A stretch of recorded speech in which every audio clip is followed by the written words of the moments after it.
Welcome back in, everybody. Another edition of the First and Orange podcast. Luca Evans there, Parker Gabriel here, Denver Post Broncos beat reporters coming to you. I don't know about delayed. It's Tuesday afternoon as we're doing this. Broncos second straight walk-off loss on Sunday at Los Angeles. I got back yesterday. Luca got back today from the West Coast. So the debrief is on, just like the Broncos. Obviously, an extra day in this week because now we're going around the corner to Monday Night Football.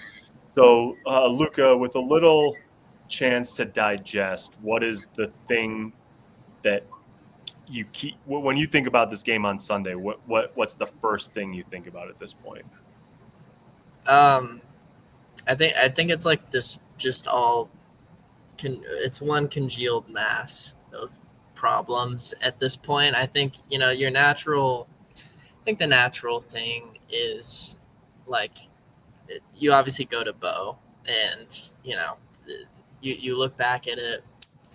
Obviously, at least two or three very highly publicized or high profile misses at certain points in the game, and I don't think I think we can call those what they are, like missed chances. Yeah. He puts the ball in a better place, regardless of if a receiver slowed up or sped up or whatever it is. He puts the ball in a better place, and we're in a much different situation. And obviously, there's so much more that happened in the game outside of that. I spent a lot of time, for kind of a new series that we're starting up, just going back through every Bo drop back. It's not nearly as bad as like you came away feeling because of the whole publicized. And the one thing that I'll point to immediately right off the bat, he was pressured sub 20% in each of his first two games. He was pressured 45% of the time against the Chargers, and a lot of it, and it showed up on tape. Like he was running for his life a lot of the time, and that led to a lot of throwaways. That led to a lot of scrambles, and there are mistakes within that. But as Sean Payton said on Monday, like, was not a good environment to play quarterback, and he was right. Like, if you look back at the tape, he was absolutely right. So that is one thing that I'll just say right off the bat. Yeah, it's pretty crazy. I mean, I what's interesting, Luke, is I didn't actually, after the game, like, you think about the misses on the deep balls for sure, even if that's the 50th on Sean Payton's to-do list. I mean, they're obvious. Like, if you hit, and look, the butterfly effect is such that, like, the one earlier in the game, the flea flicker, it doesn't mean like, oh, they lost by 3, so if you hit that play, you win. Like, there's a lot of game left. Obviously, the Chargers have become really good. In the games that the Chargers were literally notorious and had a nickname for losing in the past are games that they now typically find ways to win under Jim Harbaugh. So that's some of it. I can't get over the fact that they have trailed 0 minutes and 0 seconds of the fourth quarter the last 2 weeks, and they've lost both games. Like, they've played 3 games. They've trailed 7 minutes in the fourth quarter. The 7 minutes that they trailed in the fourth quarter came in the game they won. And then they led the entirety, every second of the fourth quarter the last 2 weeks, and they lost both weeks. Just been like, and that's in a way, I think that's unusual, obviously. But that is also sort of life in the NFL. Like, some way, somehow, most games are going to be in the balance down the stretch. They're not always decided by field goals, obviously, although we saw a remarkable number of blocked field goals, made field goals, field goal shenanigans in general in week 3 around the league. So it just was one of those, one of those games where you look back on it and you're like, somehow, some way, you needed to find a way to get it. Yeah, I think if you take all of this, there's 2 very clear viewpoints and realities here. The first being that, this is the 2 teams that the Broncos have lost to are now 3-0 and look like objectively like 2 of the best teams in the league so far through a few weeks. And the Broncos had them had them on the ropes, back against the wall at various points. And that's, theoretically, that should be encouraging. Like, my friend called me the other day. He was just kind of, like a more casual Broncos fan. He was like, so we look pretty good, huh? And I was like, Yeah, I guess. I and it kind of like reframed my whole perspective for a second. But then I was like, there's the flip side to that statement, which is you have teams backs against the wall and you can't finish, and it's a consistent problem. Obviously, a consistent problem with the offense. Like, for all the talk on like what Jesse Minter's defense did and the two high safeties and this or that, like Sean Payton beat him like a couple of times, like the aggressive play calling, this or that. Like they took what they were given and they took the top off a few times, and it worked, and then they just didn't finish the game. So there are a lot of intricacies within that we'll get into, but at the locker room's obviously frustrated because as veterans you have to finish games. You have to finish games to win games in this league, and you're not doing that. So I saw sort of only partially related. I was watching the Lions and the Ravens last night. Johnny Moe, the demise of Johnny Moe was greatly exaggerated. The former Broncos passing game coordinator, they were really bad. He's the OC in Detroit now. They looked all sorts of discombobulated week 1 against Green Bay, and he's been on a heater the last 2 weeks. So, but Jared Goff made this throw from like high red zone on a double move. Amon-Ra St. Brown. It wasn't exactly the same. Like I think St. Brown was alone on the side, a little bit different coverage, but it was sort of like the throw that Bo Nix had into the end zone for Mims that was, just beyond his reach. And Jared Goff hit Amon-Ra St. Brown on something at least similar where it's like, a double move, and then you got to get the ball up and down over the coverage, but inbounds in the end zone. Yep. And I watched it in real time. I was like, man, that is a hell of a throw. Yeah. I mean, that's sort of what operating in the red zone looks like in the NFL. You got to do stuff like that, or occasionally make the Superman play like Justin Herbert made to tie the game on Sundays. So there's all things. I think you're right. You can look at it in several different ways where it's like, they're last in the NFL in early down success rate by some measures, and yet you come away from 2 games on the road against really good teams feeling like you should have won. That can be simultaneously very frustrating about 1 and 2 potentially having real consequences later in the year. Yep. And also, I think, give you enough pause to say you don't have to reinvent the wheel. You got to commit fewer penalties. You got to be more efficient on first and second down. But those things aren't like beyond the capability of this group either. Yep. You got to be a little bit stouter defensively. You can't. You got to find a way to manage the middle of the field and opposing running backs and tight ends a little bit better. Those things aren't beyond the capabilities of this defense. So this is sort of the classic Sean Payton, the race to improve, that he always talks about this time of year. We literally have seen him. He's got a 500 record in September, and he's 50-17 in October. Mm-hmm. This is things like this, not this exactly, but things like this have been part and parcel for like most of the teams that he's coached as a head coach. So you they'll tell you, and it's certainly fair to say that they've let some prime opportunities get by. And I think they'll tell you too that they've been in this situation before and they feel like they've got a little run, coming here in the next several weeks.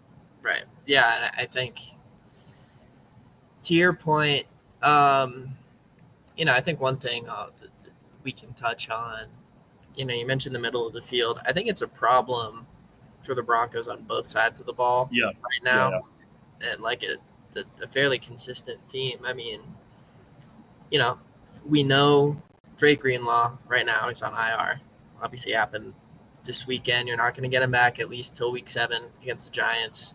So you have to figure out a way defensively a little bit more with Alex Singleton and Justin Strnad and, whoever is in there at inside line, because we haven't seen any kind of notable changes or variations, it feels like, through 3 weeks, and they just keep kind of getting shredded by running backs. And when Sean Payton is saying, hey, we dropped a couple coverages on running backs for the second week in a row, like that's not good. Like you have that coming up as a clear theme. The other thing that, talked about a little bit and mentioned on Twitter, but there's just no consistent threat for the Broncos over the middle right now. And I'm not talking about like, the drag or a boot concept and Cortland Sutton's, flashing across. I'm talking about, when Bo Nix gets flushed out and needs somewhere to go, there's no safety valve over in the middle. And obviously that's what you sign Evan Ingram for.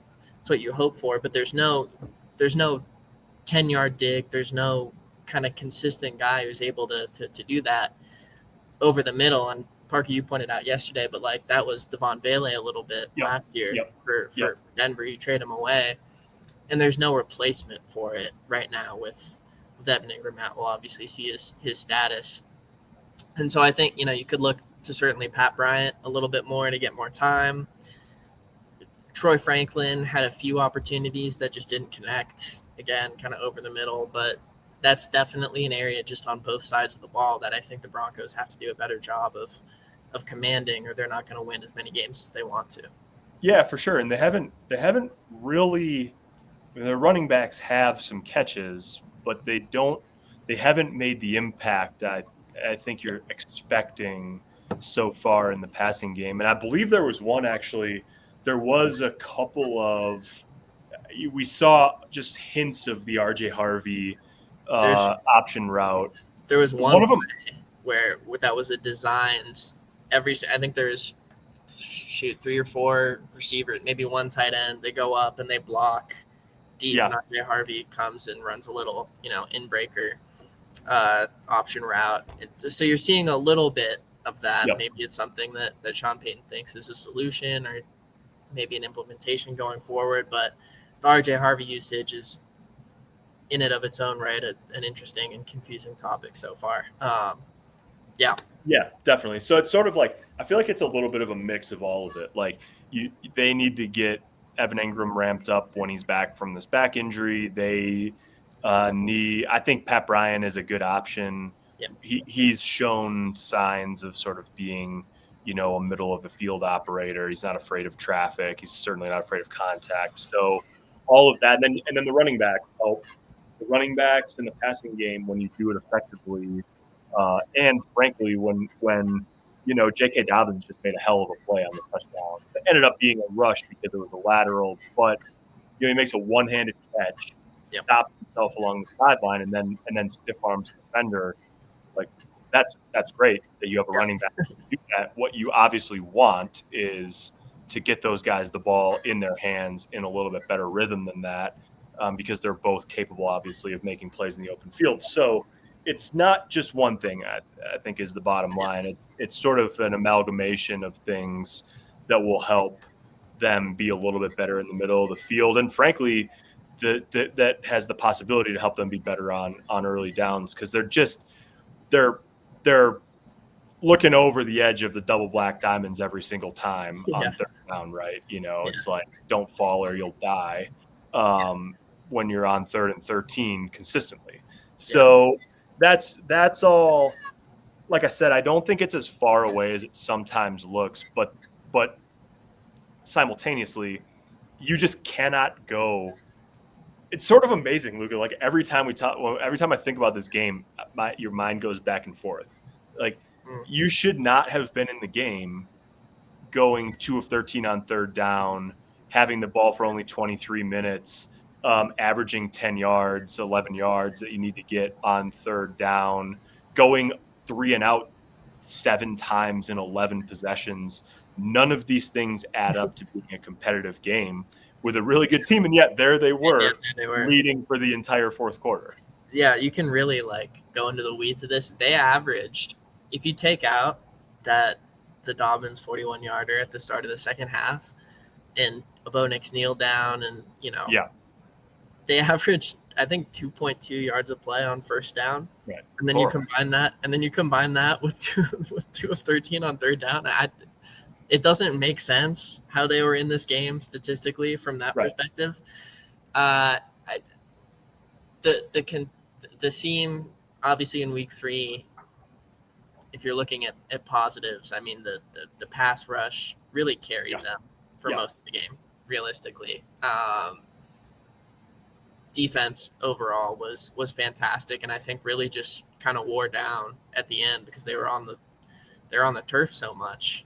obviously the offense can't finish, and Justin Herbert gets going and makes that, like, I don't know how many quarterbacks in the league are spinning that around Nick Bonito. Or first getting away from Zach Allen, spinning that around Nick Bonito, crossbody dart through Riley. Is Pat Mahomes doing that as often anymore? I don't know. Yeah, maybe not as often, but he's capable. That's a play he's capable of making. He's capable. It's a play Josh Allen and Lamar are capable of making, and I think that's it. Yeah, I think that's it. Yeah, that was just watching it unfold. Once you got out of the pocket, you're like real time, because we're from our vantage point in the press box. We're looking down the field at that, and when he got away, I was like, oh my God, he got away. And then you see Bonito. Bonito was sort of doing what he was supposed to do and protecting the backside. And so then when Herbert scooted to the left, then all of a sudden Bonito's in his face, and you're like, well, and then he gets the ball off, and Riley Moss, is blanketed on Keenan Allen, and yet you've got, Herbert to Hall of Famer. That's pretty good business. And so it just, it was one of those plays where you watch it, the more times you watch it, the higher the sense of like, you cannot believe it happened goes. Yeah. A sense of disbelief, truly. And one of the things I wrote after the game, honestly, and like, I don't mean this necessarily. I didn't mean it as a dig at Bo Nix at all. I didn't think he played bad. Obviously, he had the deep balls and all that, but like, the two biggest separators to my eye in the game were the quarterback play and the discipline of the teams. Which essentially translates to quarterback and coach, on both sidelines. And that's if you're a Broncos fan, you want to be concerned about that. I think that's probably within your right. Harbaugh's 3-0 now against Sean in the early going here. And it's not a big stretch to say Justin Herbert's better than Bo Nix at this point. Doesn't mean that Nix can't close the gap or whatever, but it's not like Herbert's old. So there's a sense of what we talked about all offseason, which is you have a good team, a deep team, a quarterback that is still young in his NFL career, but that you like his trajectory, and you just have a lot of things going for you. And then also the division is a bear. That's the reality of it. The reality of it is that you've got, Herbert and Harbaugh, and then Mahomes and Reed 4 times a year. As a starting point before anything else. Before Indianapolis. Oh, by the way, Indianapolis is really good. Before, oh, by the way, you catch a break, obviously, with Browning. Oh, by the way, you're going to Philly before you go to London. Like, before anything else on the schedule, those 4 games every year are just for the foreseeable future are just going to be tough ones. Yeah. I think the other interesting thing that you reflect on too is, like, so far this team is just not, and I don't even know if I can say this because I wasn't here last year, but this team just doesn't feel a whole lot different than it did last year in a sense. And I mean that because, like, I think we're all waiting and expecting at some point. It's fully inconceivable that this draft class just doesn't make an impact for the rest of the year. Like, that's just not going to happen. It's also, and then, the only guy that you really look at and say, Troy Franklin's made a leap, obviously, certain guys on the defense and, pass rush and this or that. The only guy that I think you look at right now and you're like, man, this is a completely different team right now because of this one guy than it was last year, is like J.K. Dobbins to me, and to an extent Talanoa Hufanga. Like, Hufanga's had a big impact too. I think he has, very much so. But I think we're still waiting on. It still feels like this team is just so far from what it could be. And naturally, we're in week 3, but there's just so much left to play out with Evan Ingram, with whatever happens with Dre Greenlaw, with this draft class, with once they stop shooting themselves in the foot at some point, hypothetically, so Yeah. consistently. If there's so much left to play out here.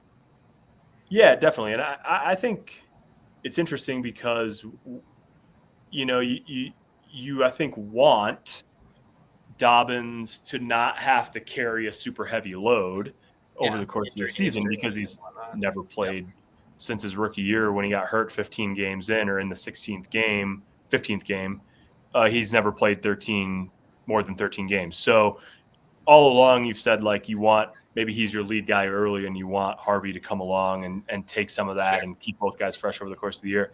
And at the same time, now you're 3 weeks in, you're 1-2, you're looking at, Dobbins has 41 carries and 4 catches. Carry, something like that. 45 touches in 3 games. I mean, okay, 15 touches a game, not bad.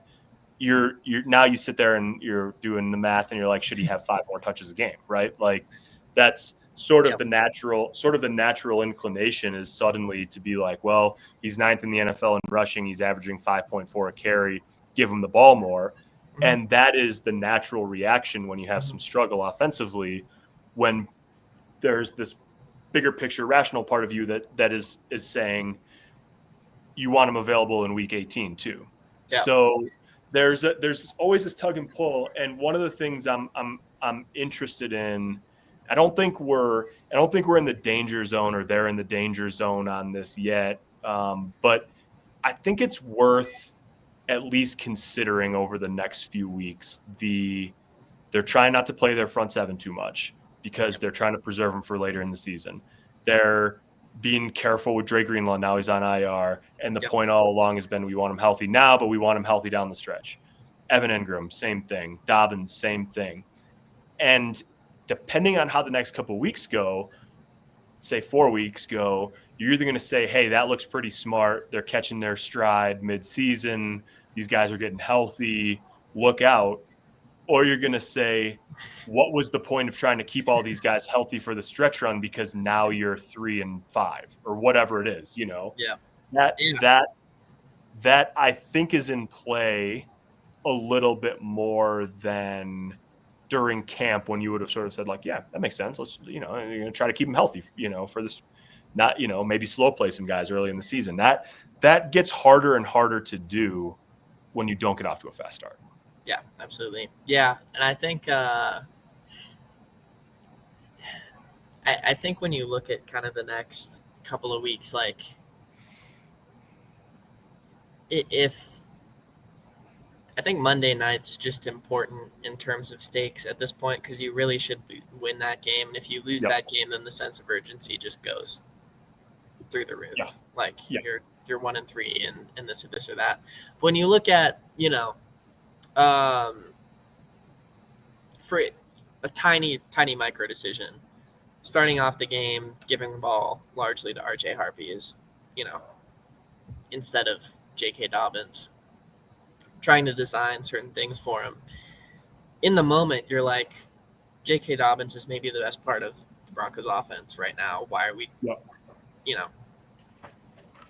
why are we designing plays going in any other direction? And then you sit back in long-term view and you say, okay, well, RJ Harvey's literally gotten 1 pass blocking snap. Like he's, through 3 weeks, the Joker thing hasn't fully taken legs. He hasn't been just a consistent guy. So you think about what's the balance of, trying to feed these guys certain opportunities and this or that. I think Shadé Barron's a little bit the same way right now. So, the interesting decision making for sure at the moment. And you want to get, like, Sean Payton is always talking about openers and about sequencing plays early in the game. And normally, he's awfully good at it, and their staff's awfully good at it. It's easy to pick nits and wonder about that strategy when you start off with Harvey and sort of featuring Harvey, and they punted their first 4 possessions, and their first 3 were 3 and outs, netting a total of 4 yards. So then you're like, wow, that didn't whatever purpose you were trying to get to there, which I think last year, the second game they played late in the year, they just ran the heck out of the ball early in the game, and it was a lot of different looks. It was Blake Watson. It was Mims in the backfield, which they had on the first snap of the game, I think, on Sunday, all this sort of stuff. So I think some of it was trying to reprise, kind of go back to that and rekindle some of that as their openers. It just didn't work this time. So it's going to be interesting because they need those guys. Like, they need Harvey to keep coming along, and they need Barron to keep coming along, and they need probably at some point to think about how they're deploying their inside linebackers, especially in coverage. Like, there's all these things that you have to figure out on the fly. And one of the things that would have been really beautiful for them had you find a way to win one or both of these previous 2 games is you're making these experiments in hostile environments against good teams and finding ways to win those games. That's like ideal. You could not have yet, like, the Sean Payton fever dream would have been, we had a lot to work on and we played sloppy and we figured some things out about ourselves. And, oh, by the way, we won these games. Now you're just in the situation where you have to win. You're not going to say must win, but you just, with Philly and the long trip to London coming up after Monday night, you're just looking at a team without Joe Burrow and saying, gotta have it. Yeah. 2-2 going to Philly is eminently workable. 1-3 and on a 3-game skid is bad news. Bad news. Yeah. Let's take it here as we close up shop. Through all this, do you do any different? If you're a consultant coming in this week, do you do anything different, personnel-wise, etc., than what they're doing right now, substantially? And I'm not like, oh, let's get J.K. Dobbins 14 touches instead of,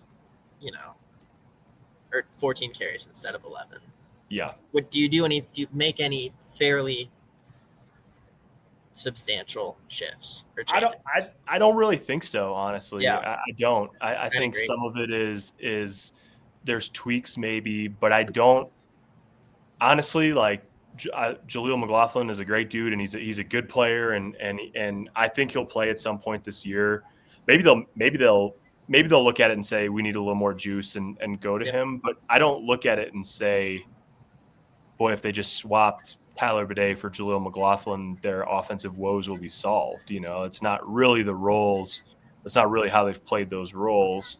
And so, no, I don't think so. Obviously, you want Ingram back. You want a back issue in week 3. We'll have to see how it goes because you don't necessarily just turn the page on that sort of thing and then you're full go for the next 14 weeks with no issues. But I want to know how that looks. And I don't know if they have other options at this point in terms of how they play their linebackers in the middle of the field, especially against, in passing situations. But if ever there was a week to find out, this might be it because they're going to play secret against the Bengals. They're going to play a ton of nickel and dime. So maybe it's a heavier Jahdae Barron week. We've been forecasting that a couple times. It hasn't happened. So short answer is no. I think this is you've got what you've got.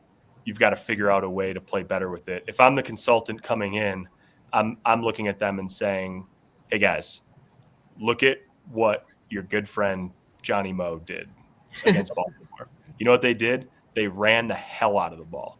David Montgomery had 151 yards and 2 touchdowns. Gibbs was really good. You have got to – the pressure valve is play through that early in the game. Just try it. Try it and see what happens. That would be the, McKinsey analysis, I think. Yeah, what we're not going to do is on a 1st and 5 from the goal line, split everyone out wide and have Bo Nix take a QB keeper designed run, that sort of thing, and not get J.K. Dobbins the ball in that type of situation once on that drive. I would say, I think to your point on Ingram, if he's back, if he's healthy, at this point, give him a 75% snap rate. like in a game, and I think a lot of that, obviously the decreased usage had to do with injuries. I think obviously the calf took him out in week 1, and I'm sure the back affected him a little bit in week 2, but if you're playing Adam Troutman as a blocker, that like hasn't been fully effective. Obviously, Sean Payton trusts him, but he's 3 offensive penalties in the last 2 weeks, and Nate Adkins is there. Again, watching back some of the tape, like those guys got beat in. Atkins really. I thought Atkins, like first blush, Atkins really struggled. I mean, he missed several weeks and first time hitting anybody in since the joint practice with San Francisco, to be expected. I think. Yeah, we don't need to have a long conversation about what they do with their roster spot this week, but I mean, how many snaps did Adam Prentice play? A handful. Like, I'm not sure you should be racing. He's out of elevations. I'm not sure you should be racing to fill your last spot with a fullback when you've got a guy in Adkins who can do some of that. Definitely. Who knows? Maybe they will.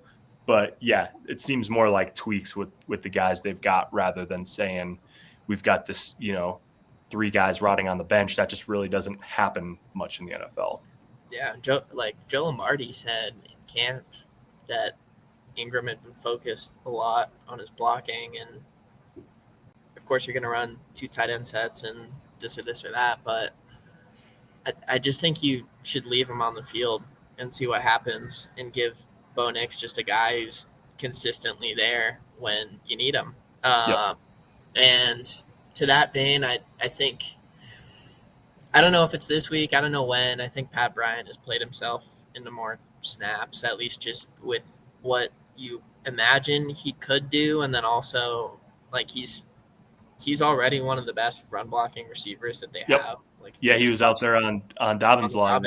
Yeah, and he's done it in camp. He did it, so that – but beyond that, I also think – I think there's more creative ways that they could be using Barron right now than just as like a dime guy strictly, especially with kind of the coverage issues at middle linebacker. Beyond that, I think you spend like 2 days this week saying if any of you guys line up offsides or face mask or hold, go home. You are out. Yeah. Think about your think about your actions, sit at your locker, meditate a little bit. That's one part of it. Second is like, let's run. I don't care if it's with J.K. Dobbins or I.J. Harvey. Let's run the ball on first down and second down a little bit more. Let's avoid negative plays because they've set themselves up for chunk gains and explosive plays very well when that needs to happen. So it's just about ironing things out. I don't know. Yep. Even Bo Nix said it felt like when we ran the ball, good things happened. Yeah. And when your quarterback's saying that, the offensive line has said that too. Like, J.K. Dobbins said that after week 1. He was like, I remember someone asking him what changed in the second half, and he was like, we ran the ball. Yeah. So there's, I don't think there's any big secrets here, but at the same time, I think I'll interject that this isn't like I'm not pretending by any sense of the word that I know better than Sean Payton, because again, I thought overall you look back and besides just some situational stuff, like Sean Payton called a very good game overall. I would say with the Chargers. So, there's just that consistent, how much do you trust the run? That's always there with him, but definitely. That's it for this episode. We'll be back later in the week, Friday or Saturday, depending on the programming schedule here. We'll get that figured out as we get into odd week. Obviously, for us, practice availability Thursday, Friday, Saturday this week instead of Wednesday through Friday with the Monday night game. So back later in the week to preview an interesting game against Cincinnati that obviously complexion has changed with Joe Burrow out. Until then, obviously, ton of coverage, denverpost.com/Broncos. That's Luca and Parker. Thanks for watching. Thanks for listening. We'll talk to you later in the week.